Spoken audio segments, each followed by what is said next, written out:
the main Okay, so I made a decision first before I like really dug in and held on to those tight doctrines. I made a decision first. One is that as I was reading this stuff, I wasn't just going to read one side of the story. I think a That's lot of important. times what people do is they're like, I grew up in the church. I already know this side of the story. So I'm just going to read the other side of the story. But that doesn't take into account the fact that we are seriously malleable beings and we can easily be manipulated by our environments, right? And so if you jump from one environment into another and you solely are in this side of criticism towards the church, you're just slowly going to forget all of this other stuff. And so the best Mormonism with the Murph, where Larry Singh explores church history and the church's truth claims. Okay, hello everyone, welcome back to my channel, Mormonism with the Murph, where Larry Singh explores the church's history and the church's truth claims. I'm really excited for today's episode. I'm going to be doing an interview with Hayden Paul, who is one of the hosts of the Stick of Joseph YouTube channel. Hayden, thanks What's for up, joining man? me.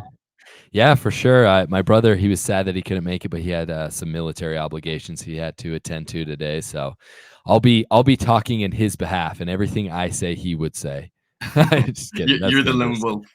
Because you and your Yeah. brother, you do the YouTube channel together on the Stick of hmm Joseph, and you seem like you have a really good relationship. You have a lot of fun together. You're almost like two Yeah. peas in a pod.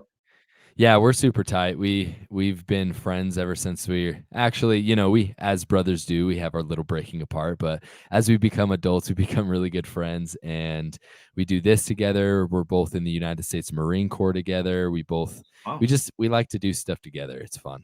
that's awesome. So, You're we're almost tight. like united like Liam and Lemuel. Wait, I mean Yeah. Levi and Sam. Yeah. What? That was That's good. I like awesome. that.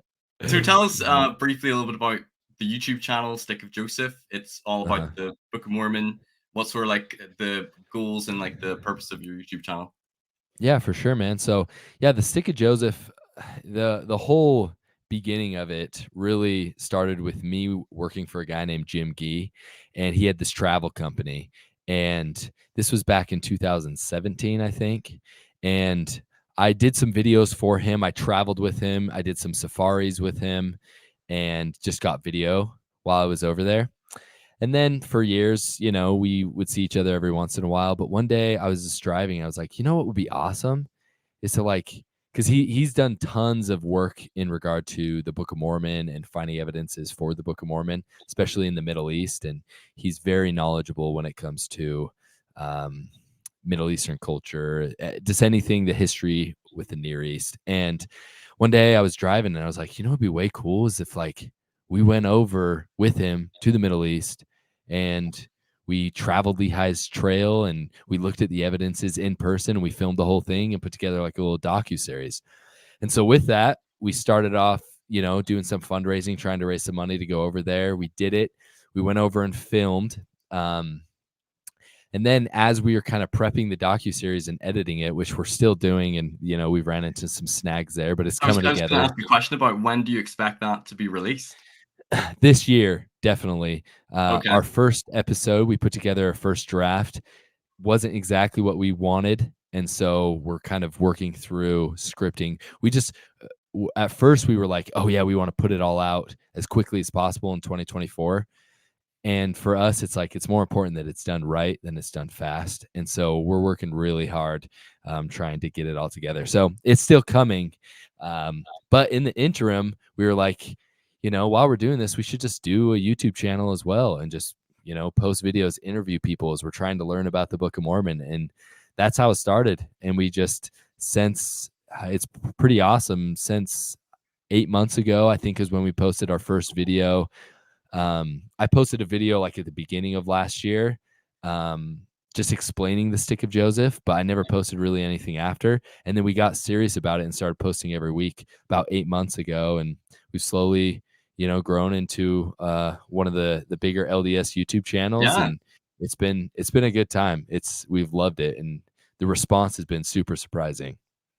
Yeah. What I really like about your guys' YouTube channel is one, I feel like similar to me, you have a very open-minded approach where hmm you're willing to talk to people on both sides, be it like Pastor Jeff McCullough, Steve Pinecker, who might have more of a naturalistic view of the Book of Mormon, you talk to people who have different views, maybe the translation theories, Urim versus Seer Stone, different like geography models, and you go in as believing Latter-day Saints, but you're very open-minded to hear both sides, and you seem like you're against sort of like the contention or division, but let's have more understanding. Let's sort of like lay out all the arguments, and then people can come to their own sort of conclusion or decision where they view the Book of Mormon.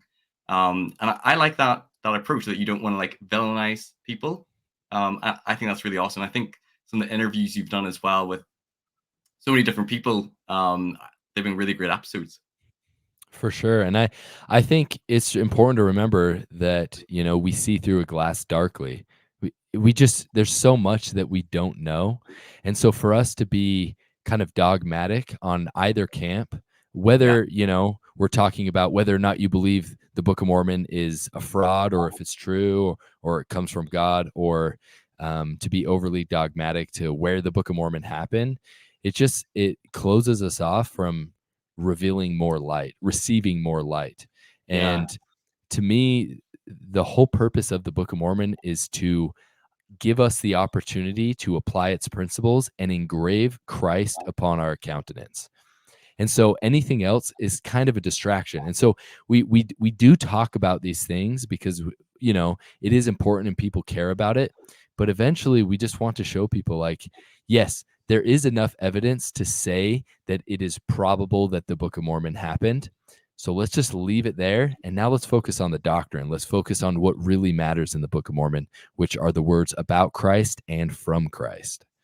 that's the ultimate purpose of the Book of Mormon. Like all these things, looking at the different geography models, or I've been doing a recent research and episode on, was it the Seer Stone versus the Urim and Thummim, Yeah, and looked at like all the saw that. sources I could find. But really, it's a secondary question. I think the secondary questions are important. They're important to me. And I think some people need to research and look into it. But ultimately, I think the primary question is the Book of Mormon what it claims to be? And I think spiritual truth can only be really known by spiritual means, by the spiritual Mhm. method as well.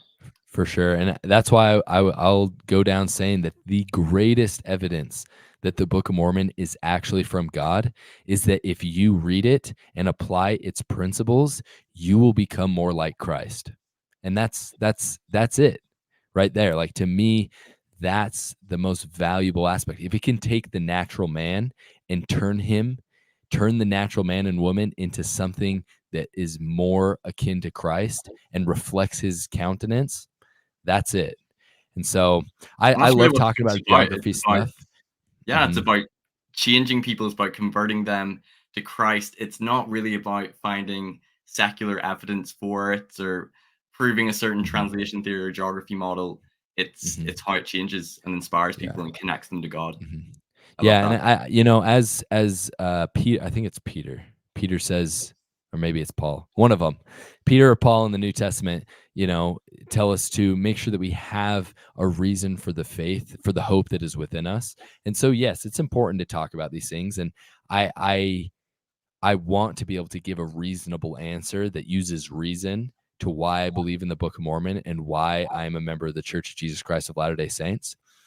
And on top of that, I think the best evidence and the best persuasion for someone to take the Book of Mormon seriously is if I am a Christ-like person. If I want someone to take the Book of Mormon seriously, how do I conduct myself? Do they look at me and they say, "Oh, wow, that guy, he's different. He acts different. He treats me differently. Whatever he's doing, I want to look into." And so, I think that's really the focus of it all. And, but as I said, I think it's interesting looking into the other stuff. And I think it's important to have a reason. I love that. Sort of like by their fruits you shall know them. Okay, Hmm. so we'll come back to your YouTube channel and a little bit about the Book of Mormon. But let's begin because I don't know a whole lot about your story or your background or what really led up to doing the YouTube channel. So why don't you Hmm. tell us, like, where are you from? Where'd you grow up? Did you grow up in the church? What do you want to share about your upbringing in the church? Sweet. Yeah. I grew up in Utah, Sandy, Utah, born and raised, still live here in Utah with my wife and two children. I had a And mission president from, I really, think it was Sandy, Utah. what, Stephen what's his name? Miles. Stephen No? Miles. Or Don't know Steve him, Miles? but No? yeah, Oh, worth a but that's shot. cool, yeah.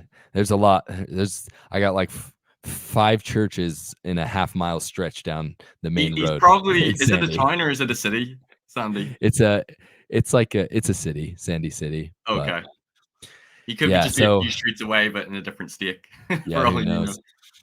Yeah, so I grew up here in Sandy, grew up as a member of the church, baptized when I was 8, went to scout camps, went to young men's, and we went to church every Sunday. And I just grew up, you know, probably like a lot of members of the church here in Utah. Like it was just all my friends were members.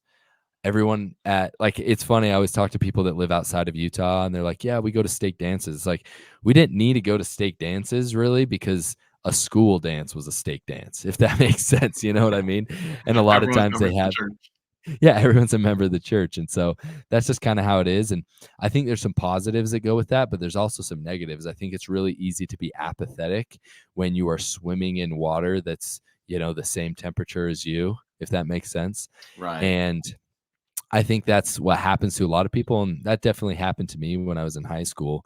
When I was in high school, I kind of got in with the wrong crowd, started making some not so good decisions regarding the word of wisdom and things like that. And luckily, I have really good friends, and I have really good parents and family, and so I ended up making the right decision and changing friend groups. And but even then, I still struggle with a lot of things that a lot of teenage boys struggle with, for example, with pornography. And that plays a huge role in my conversion and my faith story.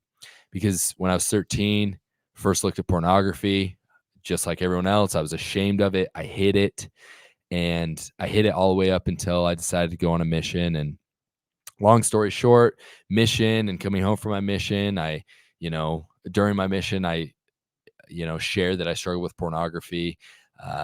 When I get home from my mission, I'm like, oh, I figured out the whole pornography thing because I just went 2 years without it. And then about 3 months after I get home from my mission, I find myself looking at pornography again. And it was just, and then after that, it's just a battle and battle and battle. And now, I got a hold of it, and I felt Christ change me into someone who used to not be able to go a day without looking at pornography, sometimes a couple times a day, to now it's just like the only time I ever think about pornography is when I'm trying to help other people overcome it. And that's just, to me, that is the greatest evidence that Christ is the Son of God, and that, this is the path for me, is that. But that's neither here nor there. I want to share this Wow. story because it has to do with um, the Book of Mormon. But when I was deciding whether or not to go on a mission, I was really into film growing up. And I was like, I'm either going to go to film school, or I'm going to go to California and I'm going to try to become a filmmaker, or I'll go on a mission. And I was leaning way more towards the filmmaker side of things. And I didn't tell anyone this except for my film teacher. I was kind of scared to tell my family. I didn't know how they'd feel about me skipping out on a mission. And I talked to my film teacher, and she actually wasn't even a member, or maybe she was, but she wasn't active. And the thing that was nice is she kind of just gave me space to like share that, and I'll be like, I don't really know what to do. And she shared some thoughts. And what happened though is, during this kind of confusion of what I wanted to do, I got a patriarchal blessing. And in it, it talked about a mission, but I kind of just disregarded it. I was like, all right, whatever. It didn't mean anything to me. But while I was getting my patriarchal blessing, and it doesn't even say anything about this in my patriarchal blessing, I had this distinct prompting that I needed to do whatever I had to do to graduate from seminary. Now, during my kind of wild phase in high school, I took seminary, but I took it because then I would have a free period where I could go and watch Netflix, right? Because in Utah, you can have seminary during the school day, and the seminary Oh, building's that's pretty close right. by. Right, So right. what would happen is I'd get like second or third period for seminary, and instead I would just go and watch Netflix or do something stupid, right? And Like a so, typical teenager. yeah, like a typical teenager. And so I knew I had a lot of hours to make up. And so, with that prompting that I needed to make up seminary and graduate, I went into my seminary principal and I'm like, hey, I know I haven't been here much, but what do I need to do to graduate? And I can't remember the exact hours, but it was somewhere between like 48 and 54 hours of makeup. And I only had like 2 months left of school. And so every single one of those hours had to be made up inside of the seminary building. And so I what happened was during the last little bit of my high school career, I woke up early, went to early morning seminary. I had seminary during the day. I would skip lunch and go to seminary, and then I'd go to seminary for an hour after school. Wow. And that year was Book of Mormon. And so I'm reading the Book of Mormon 4 hours a day for the last 2 months of my schooling. And I'd never been consistent on Book of Mormon reading. I had read it when I was a kid, but I was like 12, and so there's only so much understanding, and it kind of becomes a little rote because you just don't understand the language that well. So reading the Book of Mormon every day, at first I hated it. I hated making it all up. It was just so tedious having to wake up early and having to do all this stuff. But slowly I would like learn these little gems in the Book of Mormon. I'm like, oh, that's actually like some good advice. And I kind of looked at it as just advice at first. I was like, oh, that's kind of good advice. Hmm. And slowly over time, I started to like get excited to read the Book of Mormon. And I'll never forget this day. I probably had like a week left of doing seminary makeup. I had spent hours, hours and hours and hours reading the Book of Mormon. And one day I had a really like just good spiritual study. And I was walking out of the seminary building. It was morning, and there were kids that were walking from the high school to the seminary building. And I didn't know who these kids were. They ranged from, ninth grade to seniors. And I remember just looking at every single one of them as I walked back over to the school from my early morning seminary. And I started crying, and I just loved them. And I didn't even know who these kids were. And I just remembered looking into the faces of every single person. The sun was shining. It was becoming to be summer. And I just felt the love of God for the first time for other people in a way that I had never felt before. And I felt it many times since, but that's when I was like, dang, there's something really cool about this. And by that point, I was like, yeah, I'm for sure going on a mission. Had my put in my mission papers, got my call, and eventually served in Budapest, Hungary. So that's Oh, kind that's of that's awesome. kind of what my growing up was like, and kind of the origin of my testimony, I guess. And would you say that year when you were, catching up on seminary and reading the Book of Mormon nearly like 4 hours a day, was that when you feel like you received sort of a testimony of the Book of Mormon for the first time? Like, did you grow up and already kind of believe it, but that was the first time you really experienced like the power of the book and feeling the love of God, as you said? hmm Yeah, I guess there was never really a time, at least early on in my childhood, where I thought that it wasn't really scripture. Right. But that was where I gained my testimony that if I feast on the word of God and the word of Christ, that's the best way to go. Like there's no other way I want to live my life than feasting on the words of Christ. And so, yeah, that was definitely the time where I was like, wait a second, this whole Jesus thing and him changing us and feeling his grace and his power, like that's real. And it was, yeah, it was awesome. I would never recommend anyone to skip out on seminary like that. But for me, the whole skipping out and then doing that full immersion for 2 months was exactly what I needed to really make a change. Oh, that's awesome. Probably is what created that love and appreciation for the Book of Mormon. So you hmm went on a mission then to Budapest, Hungary. Anything noteworthy about your mission that you want to share? I'm sure you had a Yeah, great I mean, I experience. just I just loved my mission. I mean, it was just the first time that I growing up, as I kinda said, like, even when I was with a good group of friends, I was always the friend that was always, like, pushing the boundaries. Like, I'm the one who introduced my friends to their first rated R movie. I'm the one who like, that was me in high school. I was always the one pushing the boundaries, and I remember I got out on my mission, and I remember having just this moment where I just kind of surrendered and I was just like, you know what? I'm going to stop looking for like ways around the rules, or I'm going to stop looking for how close can I get to the line before I cross it. And instead, I'm Right. just going to do what I'm asked.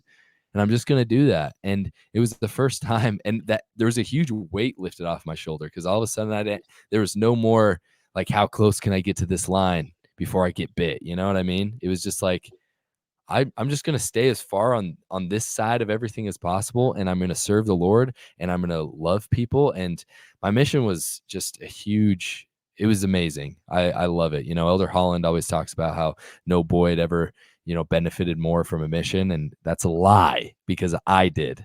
I benefited more. um, And you but served with the companion from Northern Ireland, you were telling me as well. Yeah, a Yeah, guy from ICA, Yeah, Elder yeah, Elder Cathcart. Cathcart. Yeah. He was awesome. We served in an area called Kecskemét. And yeah, so I loved my mission, learned Hungarian by the grace of God. And when I got home, I got into video production, started just doing video production, and I purposely looked for video or jobs that would take me around the world. And so in the year and a half, 2 years that I did video production after I got home, I think I got to travel to 18 countries and make videos. And I loved it. It was Wow. awesome. I felt like I got to uh, really get outside of my own bubble, my own box, and see people from different cultures, different countries. And I really gained an appreciation for what I had. And then after a while, I kind of left video production behind. I worked for an organization called the Operation Underground Railroad. And I know Right. that's a little Quite prevalent controversial right now. in church news Uh, over the past 6 months. yeah, what I can say about Operation Underground Railroad, what I will say is that I have personally seen and been a part of real rescues, and it was amazing. I just, I don't, I'm not going to say any organization is perfect. But what I will say is that everything I was a part of, like, made a difference. And I loved it. It was an awesome experience. And while I was there, I also decided to join the Marine Corps. During this period of time, my brother was on a mission still when I enlisted. I enlisted September 11th, 2019. And then he got home from his mission. I got married. And then 4 weeks later, I went to boot camp for 6 months. And Oh, while I wow. was in boot camp, hating my That's a tough way life, to start a because, marriage. yeah, it was. And my wife's amazing. And we, while I was in boot camp, about 3 weeks into boot camp, I get a letter from my brother, and he's like, "Hey, bro, I'm going to be joining you." And I'm like, "Oh Uh, no, why did I convince him to do this?" Because 3 weeks into boot camp, you hate your life. It's absolute is it garbage. brutal? Your head shaved. You just live this. Like, I'm not joking. Like, there is not anything you do by yourself without a drill instructor telling you. Like, you get dressed in the morning by the numbers. They tell you to put your shorts on, and they count down, and you have to get it done in a certain amount of time. They tell you to put your socks on, your boots on. Like, Wow. everything is done. Even going to the bathroom, they'll have you all go into the bathroom, and then they'll count down, and they'll be like 200 seconds, and they'll go, and they just count so fast. So really, 200 seconds is 30 seconds, and so it was That is so wild. intense and regimented. Probably good that you It learned was. obedience on your mission. Yeah, no, and I was older. I was 24 years old, and most of these kids were like 18, and they didn't understand, like, hey guys, this is kind of a game. You just do what you're told, and then we're done, and then we can just be Marines. So Right. did that for 6 months. I did boot camp was 3 months, and then School of Infantry was 3 months, and then got home, and then 9 months later, my wife had our first baby. So Wow. we've moved really quick in our, we've never really had any time to breathe in our marriage. And Boy or a girl? uh, boy. And then we have a 1-year-old girl as well. So we have 2 children, and the Stick of Joseph just kind of fit in, you know, just fit in after I was done at OUR, and we've just been doing it ever since. And it's kind of been my full-time gig ever since. So it's been fun. That's awesome. So I'm curious. I have a question because a lot of people that are in this sort of YouTube space and looking at evidence or dealing with criticisms have at some point either maybe experienced some sort of a faith crisis or a challenge to faith, or at some point encountered critical material, be it a podcast or the CS letter, Mormon think. Did you ever encounter anything like that after your mission? Did that influence you in, starting this channel? Like, could you talk a little about that? What was your Mhm. experience with critical Yeah, I material? definitely did. So I want to say it was a couple years after my mission, maybe a year and a half after my mission. I started just going out with this girl who was an evangelical Christian, and it was the first time that I was just like, we would have gospel discussions, and it was the first time that I was like, you know what, I never considered the idea that this could all be wrong. I served my mission, but I never seriously took time to like look into like, was this all just made up? And so that's what I did. Um, I spent a lot of time during that time, like I was doing video production, and depending on what jobs I would get, sometimes I would get a job and I wouldn't really have to work for like a month. And so I just had days, I would just have days where I would just study all day. I would read the CES letter, and I'd read, Mormon doctrine. I was just reading everything that I could. And there was about a 6-month period where I decided, and like my prayers changed, where I was just saying, God, if I'm deceived and this is wrong, please just show me and help me to see the truth, and I'll follow. I'll leave the church and I'll become an evangelical Christian or a Catholic or this or that if that's what you want me to do. And so it was during that time though that I really found a few doctrinal hooks to hang my hat on that I can't find anywhere else in Christianity. And trust me, like I tried to look because there's a lot of uncomfortable things. This is one thing that I think is attractive to some people to leave the church is when it comes to Catholicism or just the rest of Christianity, the history of its origins is just so old and so shrouded in mystery that you just can't really criticize it. You know what I mean? And Right. so there's all the details of the nitty gritty are just not there, right? But with the Church of Jesus Christ of Latter-day Saints, the origins of the restoration, we have so much detail and there's a lot of nitty gritty and it can be really messy.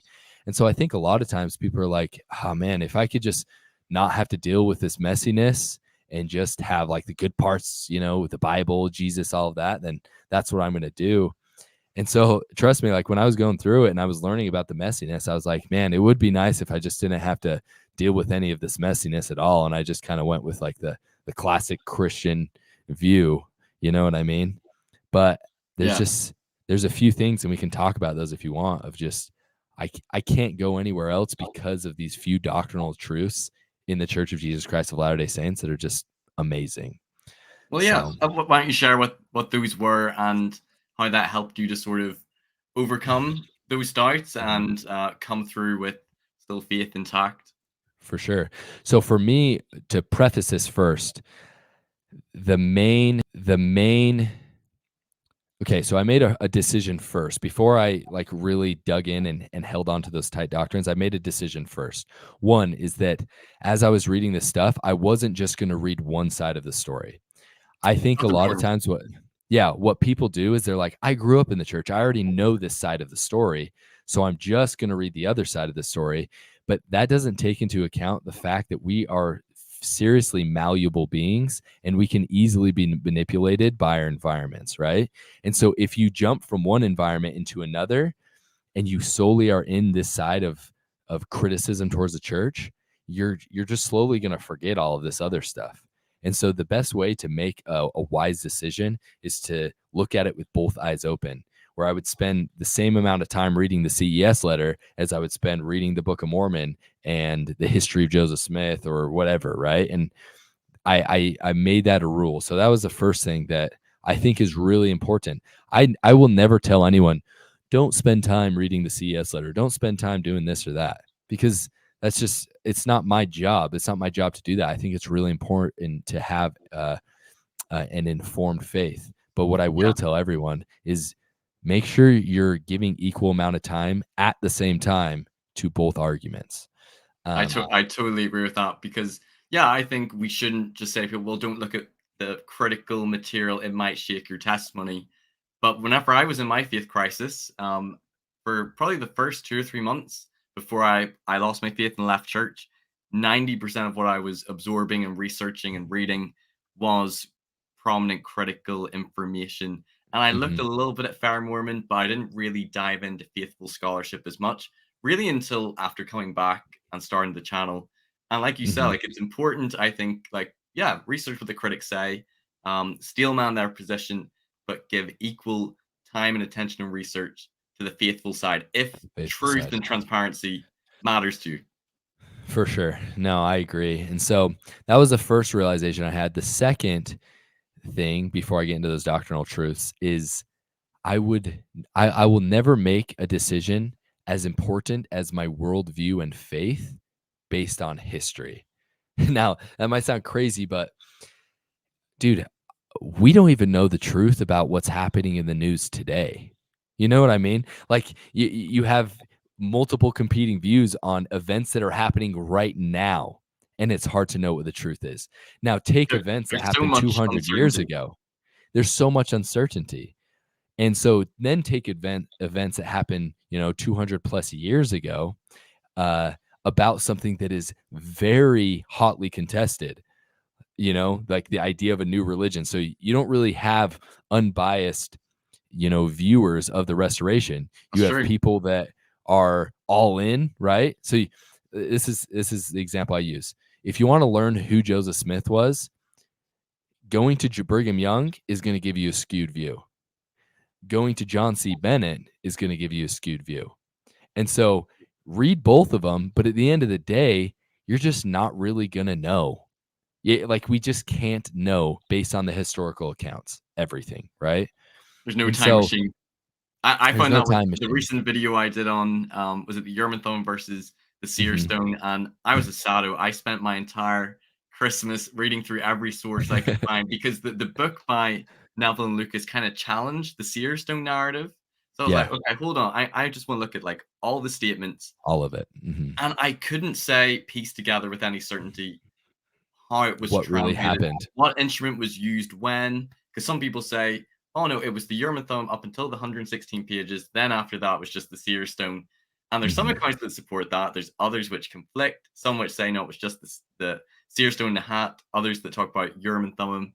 And if you're being transparent, I was like, I can't say with certainty what was used when. And when people say that they know, they're making arguments or theories based off the evidence, but the evidence doesn't conclusively lead you to a position. Mhm.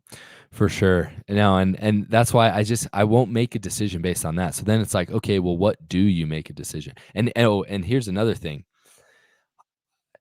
I This is how I look at church history and American history and any history is this.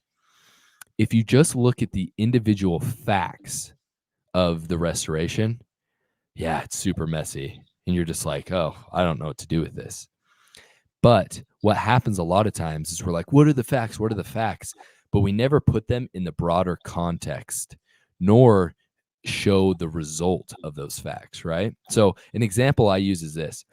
When my wife was pregnant with her first child, she was like, hey, are you gonna like watch the birth? And I'd seen the Miracle of Life, which is a video you watch in health class, and in America. So I'd seen a kid be born, and I was like, yeah, I saw I'm out. that once. I'm all right, right? And so that was my answer when before the child was born, before our kid was born, right? And it was kind of just because I knew the facts about childbirth, right? I knew that there was going to be blood, fluids, ripping, pretend like I could I don't need to lay out all the gross things and remember, we say that birth is beautiful and it is beautiful, but I'll get to that in a second. But when you just take the individual facts of childbirth, it's gross. And why would you want to watch it? Screaming, crying, sweating. It's just whatever, right? But that day on April 30th, when my first son was being born, and I stood in that room and I felt the sacredness of what was happening. Like I watched him be born, and it was the most beautiful experience of my life. And I was just like, it was amazing. And it was because what came of all those messy facts?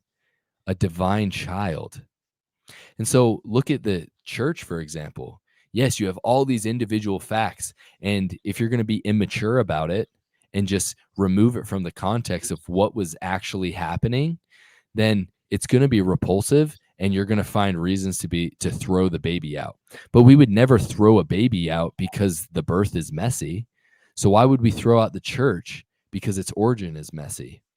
The birth, I think the birth of a child is an example of, it's an archetype of the birth of anything.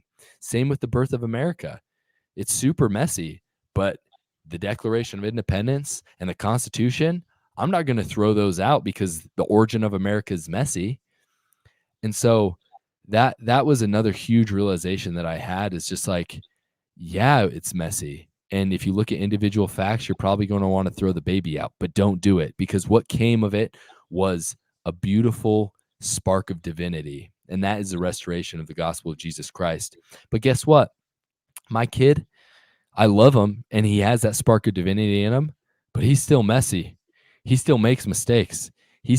He's still, and so the church is going to continue to do that. It's going to go through a teenage phase, but eventually, through the restoration and through just divine progress through the grace of Jesus Christ, we will eventually become the entity that God has in store for us, that the church of Christ will be exalted as we are exalted individually.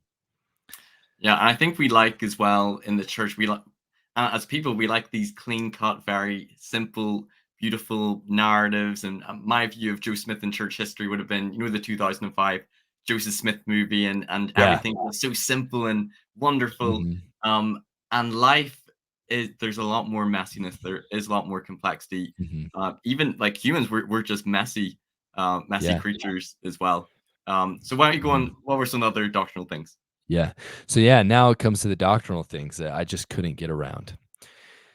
Probably the biggest one, and I think it's the most fundamental. And when I have like in-depth conversations with evangelicals and Christians, I always like to preface with this, because we will never, and I promise you this, we will never agree on certain doctrinal things because we disagree on the fundamental nature of reality. So if we're talking about works of grace, if we're talking about the necessity of baptism, if we're talking about sola scriptura, anything like that, we'll never agree because we disagree on the very fabric of reality. And this is what I mean.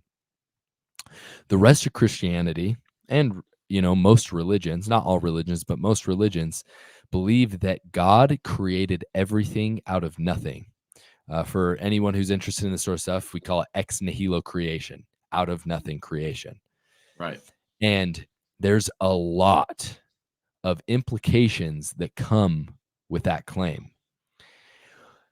And we in the Church of Jesus Christ of Latter-day Saints, through revelation of Joseph Smith, do not believe that we were created out of nothing. We believe not Right. only in a pre-existence, but we believe that our intelligence, our essence, is co-eternal with God. So that, just as, I can't remember, is it Newton's second law or third law? I don't know, the thermodynamics, but essentially matter cannot be created nor destroyed.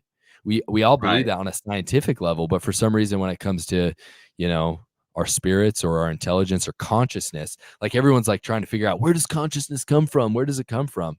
And it's like it's energy that has existed forever. The little I am inside of me that makes me Hayden, my being is co-eternal with God. And the implications of the opposite of ex nihilo creation are completely untenable to me. And I'll explain why. As I talk to, so Calvinists, for example, Calvinists are actually the most true to ex nihilo creation when it comes to Christians, because they believe in what is it called? Like irresistible grace. They actually believe that God created people to just be damned, Predestination. and they believe that God created people to be saved, and there's Yeah. nothing that we can do about it. They don't believe in a true free will. And when I bring that up to like other evangelicals or to Catholics or Christians, they're like, "Oh no, but I don't believe that. I believe in free will."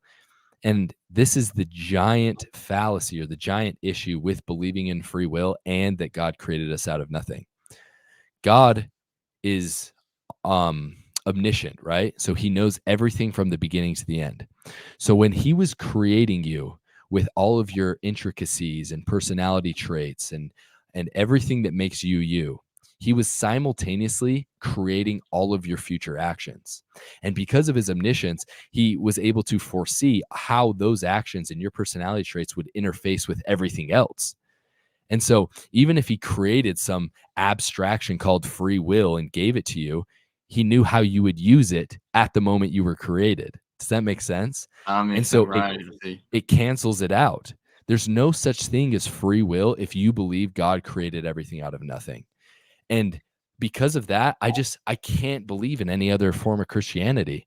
That is a I know, and there's so many other issues with that. Like if we don't have free will, then God is nothing that more than some weird narcissist who created sadistic narcissist who created people to be saved or to be damned. And those who are saved, their job is just to worship him. He just created a bunch of people to worship him. It's weird. I That, can't that was like one of I the things can't. that I was really disillusioned with Christianity. I know Mhm, not all Christians believe in that, but I was going to a Presbyterian faith, and that was really troubling to me. Even whenever yeah. I had lost my faith and I didn't like Joseph Smith at the time, but I was like, our belief in agency and the gospel being preached in the Mhm. spirit world and kingdoms of glory sure does sound more merciful and fair than God already pre-choosing and predestining who's saved and who is going to suffer in an eternal hell of torment. For sure. And like if you ask a Christian if they believe that, they'll say no, but they do believe God created everything out of nothing. And so I guess what I'm showing is the logical implications of ex nihilo creation lead us to that. And there's not a way around it. And so I just can't. Yeah, that was like the big thing. And then when it comes to Jesus Christ's sacrifice, it's like first off, they believe in the Trinity, so God and Jesus Christ are the exact same thing, right? And so then you're like, okay, so you're telling me that God created me out of nothing. He knew exactly what my sins would be, but he made me to make those sins. And then he's going to come down and save me from the sins he made me do, but also the people that don't accept him that he created and put in whatever part of the world that he put him in that never heard of God, Jesus Christ, they're damned to hell. I just like there's just so many issues. So that's probably the most fundamental thing. I can't get around, and I haven't found a religion, especially a Christian religion, that has a similar configuration or a similar belief in the nature of reality, which is that our essence, our intelligence is co-eternal with God. Right. That's really interesting. Yeah, so that was the first one, and then the second one is similar to it, and it's just that you know, I was on a job one time, um, doing video in India, and we were just driving through. We were driving from Delhi to this place called Dharamshala, which is in the north, kind of where like the Dalai Lama's from. And we were driving like hours. It was like 6 hours, and I remember just driving through village after village after village, just these remote areas, and just seeing like 6-year-old kids that are living in mud huts and who knows what access they have to anything, right? And some of those kids are going to live and die at young ages due to poor conditions, and they're never even going to hear the name Jesus Christ, and they're not going to hear his name, let alone be able to be baptized or make covenants with him. And I remember just thinking, like, if there isn't work for the dead, like what is there? Because on one end, if What sort of God plan makes is this? exceptions, yeah, if God makes exceptions, he's not perfectly just, you know. But if he doesn't allow for exceptions at all, then there's no mercy. And so then, like, how does that work? And to me, the idea of doing ordinances in the flesh for those who have passed on, like, I just haven't found a better doctrine that gives an answer to that question. And so that was, I would say those are probably like the two main doctrines that I just can't get around. And then just the temple in general. And I don't know if you've listened to any of our interviews that we've done recently on the temple, the ancient temple, and the Book of Mormon, the Sermon on the Mount. It's just, I think I watched one of the episodes you did. yeah, it's just like, dude, show me a place that has the temple and what happens in the temple and the covenants that are made and the depth of that theology. It's amazing. So I would say those are the three things that I hang my hat on of why I can't go anywhere else. And trust me, I would go somewhere else if there was something really better, but I haven't found it yet. Man, that's awesome. So why don't we finish on? So you've been doing your YouTube channel for just under a year. So Mhm. you said you went over to the Middle East. You traveled through, I guess, Arabia, part of Arabia. Did you go to Jerusalem as well? Mhm. And what was that like? Mhm. Yeah, so we were in Jerusalem, Jordan, and Saudi Arabia. So Wow. we finished Lehi's journey up to the Valley of Lemuel. Um, we wanted to try to get to Yemen. Now it's going to be for sure impossible. We were going to try to get to Yemen, but we couldn't find anyone that was brave enough to take us in. Uh, I don't know, our risk tolerance is probably a lot higher than most people. I mean, we're both in the Marine Corps, and I don't know, maybe we're just not that smart, but we were trying to find someone to take us into Yemen so we could go to the area of Nahum. Right. And then we actually had tickets booked, hotels, everything to go to Oman to film The Land of Bountiful. And then the war kicked off. And even though it's 2,000 miles away, that wasn't the problem. The problem is that when America started supporting Israel, and specifically when Joe Biden flew over to Jerusalem, um, all the Islamic countries saw that as a big middle finger, you know, and so they actually revoked our filming permit because it's an American production, and said we weren't able to Oh, come and film. So we've hit some snags, right? But in our it first must be pretty trip in surreal though, like going to Jerusalem and going at least the way to Shazer. Like it probably made it more real. At least some of the mm, things in the Book of Mormon. Because yeah, you would read books and sometimes listen to podcasts and see pictures, but actually doing the travel, that must have been pretty surreal.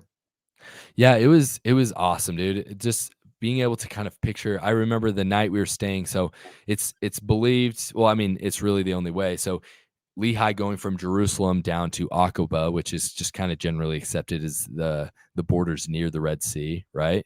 Um, and that little area there, it's called Wadi Araba. And so Right. we got some camels, we got some goat hair tents, and we spent a night out in the desert with the Bedouins.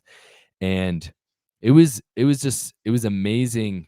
I remember after we were done filming for the day, sun's going down, and I remember just going out by myself, climbing to the top of a dune. They have us decked out in all of the all of the Bedouin garb, right? And I remember just walking to the top of this dune as the sun goes down and the stars start to pop out, and just getting on my knees and praying. And I was asking, just for a witness of the Book of Mormon, and I just felt this very strong witness that it really is the word of God, that those events really did take place. And just through the whole journey, and even though we don't know the exact specifics of stuff, and in our docuseries we're not making claims that we can't back up, I remember just feeling just this um kind of like sacred feeling of just like, man, this stuff actually happened, and this testament of Jesus Christ is the greatest gift that God has given since he gave his son. Honestly, like I'll say that right now. The greatest gift that God has given to this world since the birth and resurrection of Jesus Christ. Obviously, that is the greatest gift. But the greatest gift he's given since then is the Book of Mormon, which testifies of his son, and is, if the Book of Mormon is true, which I believe it is incontrovertible evidence that Jesus Christ really is the Son of God, that he lived, died, and was resurrected. Because you have a second witness all the way across the world. There's no what's it called? Conspiracy there. It couldn't be Between collaborating. it couldn't be collaborating. It's either, if it's true, then Jesus Christ really is the Son of God and he really did resurrected. If it's not, then it's still up in the air, right? I think I remember you did a video about that, why Christians should embrace the Book of Mormon, Mhm. supporting the resurrection of Jesus Christ. Or at least hope. Yeah, why Christians should hope that the Book of Mormon is true. you know, Instead of just rejecting it. So it was awesome, and we visited some really cool places. We were in Wadi Tayyib al Ism in Saudi Arabia, which is considered the best candidate for the Valley of Lemuel, and we spent a day there, and it was probably the most beautiful place I've ever been to on the whole earth. It was insane. Living in Utah, we have the Slot Canyons down at Zion's and Bryce Canyon, all these beautiful national parks, and this just outdid them all. It was amazing. So we got some really cool footage, and like I said, we're piecing it together, and we've ran into some snags when it comes to production and post production, but we're working really hard to get something out here really soon, and yeah, we're excited. That's awesome. And wrapping up, what has been one of your favorite things about doing the YouTube channel, or what's something that you've learned or something you've really got out of Mhm. doing the YouTube channel and researching, doing different episodes, interviewing different people? Mhm. What is it that you've really enjoyed the most since doing the channel? Yeah. Well, I used to always watch, um, like I'd watch YouTube videos of people interviewing people, and I'd be like, "Oh, I wish I could ask this question. I wish I could do this or that." But it's like now, and especially with our platform growing, people want to come on our show. People that I originally would like want to talk to are reaching out to us and being like, "Hey, do you want to talk?" And dude, that's the best part. Like the YouTube part and posting, I want to have these conversations even if I wasn't filming them, right? Yeah, yeah, And I the feel the same filming way. them allows us to have these conversations. And so I absolutely love it. It's been really cool, and you know, the depth of the Book of Mormon.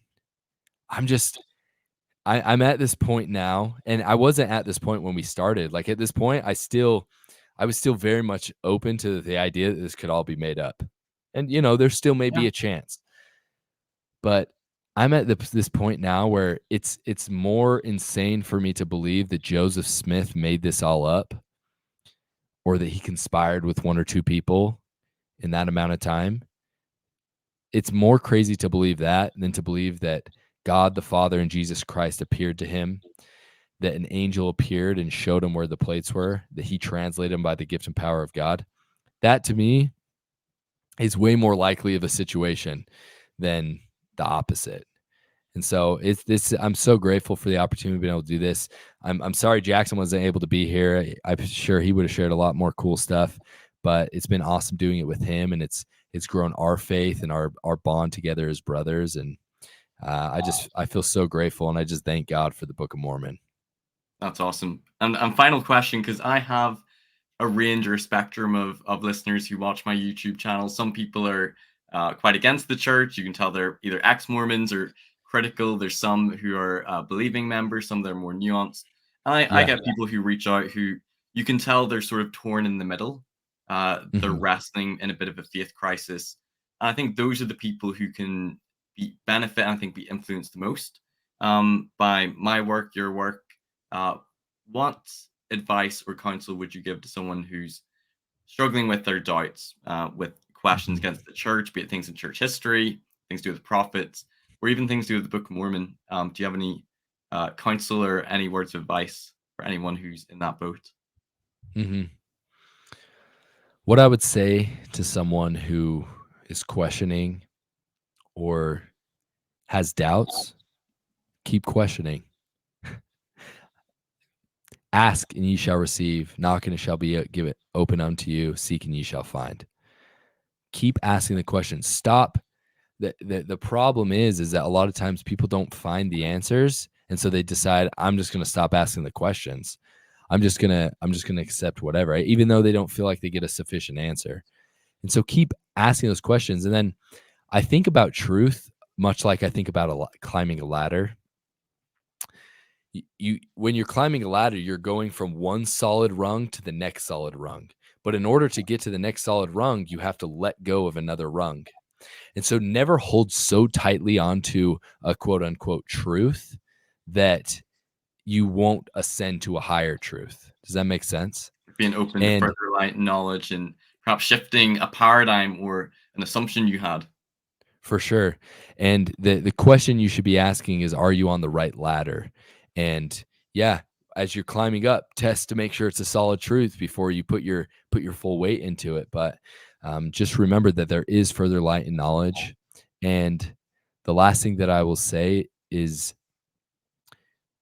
Jesus Christ is the Son of God, and you can experience his redemption and his grace by just giving in to him. You say it out loud, say it in a prayer. Just give yourself over to Christ. And then once that's done, when you hunger and thirst after Christ, because if you drink from the Book of Mormon and you're not hungering and thirsting after Christ, you're not going to get what you want. But if you hunger and thirst after Christ and you drink of the Book of Mormon, you're going to like it. I promise.